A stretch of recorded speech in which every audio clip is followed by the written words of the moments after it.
Welcome back.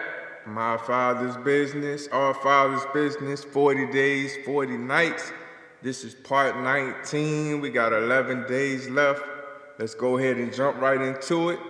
Matthew 7:16. We serve God by serving others. In our self-serving culture, with this me-first mentality, acting like a servant is not popular. Everyone wants to lead. No one wants to be a servant. To be like Jesus is to be a servant. That's what he called himself. Without a servant's heart, you will be tempted to misuse your shape for a personal gain. Your shape reveals your ministry, but your servant's heart will reveal your maturity. God often tests our hearts by asking us to serve in ways we're not shaped. Your primary ministry should be in the area of your shape, but your secondary service is wherever you're needed. Anyone could be a servant. Make yourself available to serve. Just like a soldier, a servant must always be standing by for duty. 2 Timothy 2:4. Servants do what's needed, even when it's inconvenient. Are you available to God anytime? As a servant, you don't get to pick and choose when or where you will serve. Servants see interruptions as appointments for ministry and are happy for the opportunity to practice serving. Servants pay attention to needs. Servants are always on the lookout for ways to help others. Galatians 6:10. Opportunities to serve don't last long. You might only get one chance to serve that person, so take advantage of that moment. Proverbs 3:28. Do all the good you can, by all the means you can, in all the ways you can, in all the places you can, at all the times you can, and to all the people you can, as long as you can. Servants do their best with what they have. Servants don't make excuses, procrastinate, or wait for better circumstances. Just do what needs to be done. God expects you to do what you can with what you have wherever you are. Almost everything we do is done poorly when we first start doing it. That's how we learn. It doesn't have to be perfect for God to use it and bless it. Whatever they do, servants do it with all their heart. Galatians 3:23. Jesus specialized in tasks that everyone else tried to avoid: washing feet, helping kids, fixing dinner, and serving the handicapped. Small tasks show big heart. Your servant's heart is revealed in little acts that others don't think of doing. As when Paul gathered bushwood for a fire to warm everyone after the shipwreck. Acts 28:3. He was just as tired as everyone else, but he did what everyone needed. Just do the not so great stuff and God will assign you whatever he wants you to do. Sometimes you serve upward in those in authority, and sometimes you serve downward to those in need. Servants are faithful to their ministry. Servants finish their tasks, fulfill their responsibilities, keep their promises, and complete their commitments. Faithfulness has always been a rare quality. Can you be counted on by others? Are there promises you need to keep, vows you need to fulfill, or commitments you need to honor? God is testing your faithfulness. Abraham, Moses, Samuel, David, Daniel, Timothy, and Paul were all called faithful servants of God.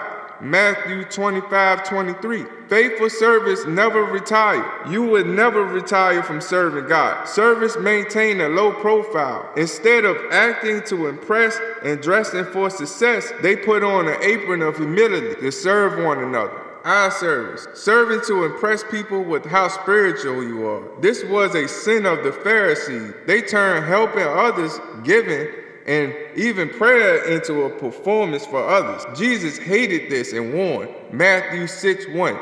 We should be content with quietly serving in the shadows. Unfortunately, many leaders today start off as servants but end up as celebrities. They became addicted to attention, unaware that always being in the spotlight blinds you. Notoriety means nothing to real servants because they know the difference between performance and significance. God is going to openly reward some of his most obscure and unknown servants. People we never heard of on earth, who taught special kids with special needs, cleaned up after the elderly, nursed aged patients, and served in thousands of other unnoticed ways. Knowing this, don't be discouraged when your service is unnoticed or taken for granted.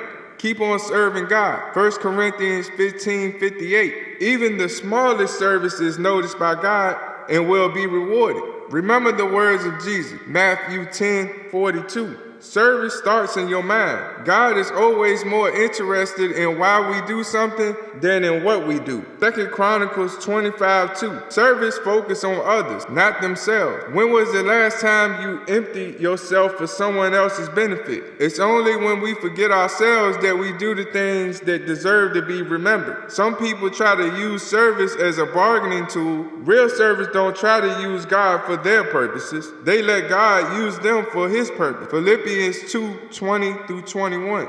Admittedly, it's a daily struggle. A lesson must be relearned over and over. How do you react when you're taken for granted, bossed around, or treated as an inferior? Matthew 5:41. Servants think like stewards, not owners. Remember that God owns it all. Servanthood and stewardship go together. Since God expects us to be trustworthy in both, 1 Corinthians 4:1-2, how are you handling the resources God has entrusted you? To become a real servant, you're going to have to settle the issue of money in your life. Luke 16:13. It is impossible living for the ministry and living for money. Which one will you choose? All of your time belongs to God. Money has the greatest potential to replace God in your life. When Jesus is your master, money serves you. But if money is your master, you become his slave. The Bible is very clear. God uses money to test your faithfulness and as a servant. That's why Jesus talked more about money than he did about heaven or hell. Luke 16:11. How you manage your money affects how much God can bless your life. Kingdom builders change the rules of the game. They still try to make as much money as they can, but they do it in order to give it away. Servants think about their work, not what others are doing. They don't compare, criticize, or compete with other service or ministry. They're too busy with their work God has given them.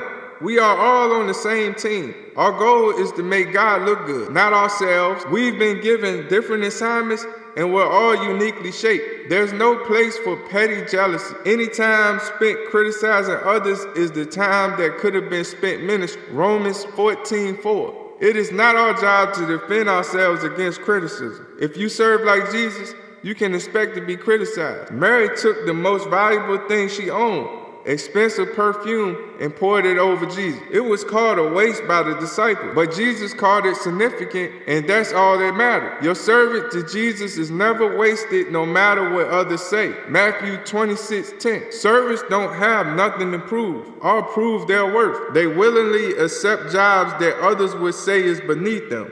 Washing feet was the lowest, like a shoe shiner boy. Servants find status symbols unnecessary, and they don't measure their worth by their achievements. The closer you get to Jesus, the less you need to promote yourself. Servants think of ministry as an opportunity, not an obligation. They enjoy helping people, meeting needs, and doing ministry. Why do they serve with gladness? Because they love the Lord. They're grateful for his grace.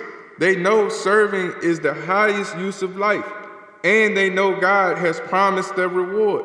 Jesus promised. It doesn't matter what your age is, God will use you if you will begin to act and think like a servant.